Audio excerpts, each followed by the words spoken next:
Halo Spartan Assault has finally arrived on Xbox One after being on Windows phones for a few months. I was excited to see how well a Halo game can be as a twin-stick shooter.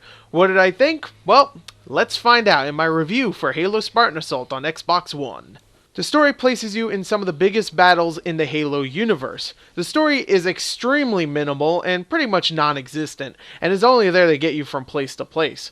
The main reason to play this is its entertaining gameplay that successfully transfers Halo's first-person gameplay into a twin-stick overhead shooter. Each mission has a high score that you can try to conquer, and there are around 30 missions to complete, and every mission has you up against multiple Covenant troops, but some will require you to either protect a vehicle or defend a point until you get an evac. There's some little differences here and there, but for the most part all you're doing is going around and shooting Covenant. The missions are short little time wasters that are pretty replayable thanks to its solid controls and variety of weapons you can use. Now, here's the problem, actually no, the huge problem with this game and why I can't recommend it in its current state, and that is because of the microtransactions. The game is $15, which is a bit too much for what kind of game you're getting. Sure, you also get an online co-op mode that is actually very entertaining because you actually fight the Flood. If you're a big Halo fan, you know who they are, and they're actually very entertaining to fight with a buddy.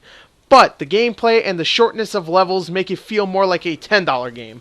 Add the expensive prices with the tons and tons of microtransactions for stuff like weapons, boosters, and armor abilities, and you have a game that is just money hungry. Now let me actually explain how the microtransactions work.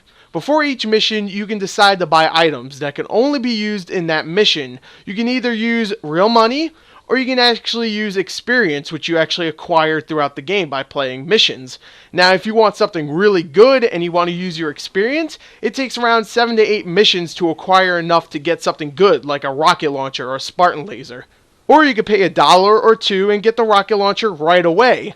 Again, this wouldn't be so bad if you could keep the things you bought for future missions. If you can use them throughout the entire game, or maybe like 10 times.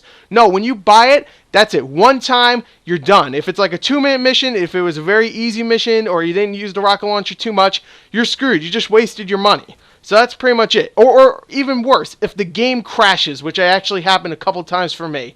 If your game crashes, you lose it. It doesn't matter.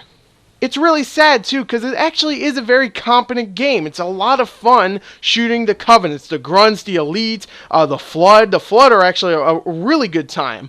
But for the most part, it feels like it just wants more money from us. Go get it on Windows Phone. I heard it's actually better on Windows Phone because, of course, it's cheaper and it doesn't keep asking you for more money. So this is why I really don't think anyone should buy this version of Spartan Assault, because of how money hungry it really is.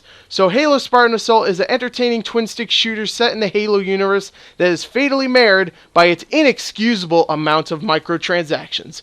There you go, there's my review. I hope you enjoyed it. Thank you and goodbye.